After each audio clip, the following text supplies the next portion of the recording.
In this video, I'm going to show you how to fix your Fujitsu air conditioner when it's not responding to the remote control.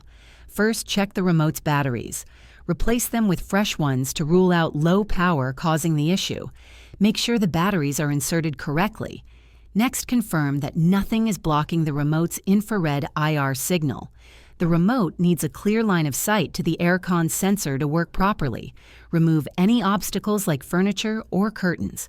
Try resetting the remote by removing the batteries and pressing all buttons once. Then reinsert the batteries and test again. Check if the remote's IR signal is working by using a smartphone camera. Point the remote at the camera lens and press a button. If you see a flashing light on the phone screen, the remote is sending a signal. If not, the remote might be faulty. Make sure the air conditioner's receiver sensor on the unit is clean and free from dust or dirt, as this can block the signal. Wipe it gently with a soft cloth.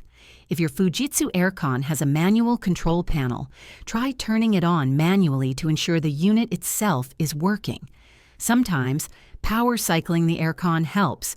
Turn off the unit, unplug it for a minute, then plug it back in and try using the remote again. If none of these steps fix the problem, the remote or the Aircon's receiver might be damaged and need repair or replacement. Following these steps should help you get your Fujitsu air conditioner responding to the remote again. If this video helped you, please like and subscribe to the channel.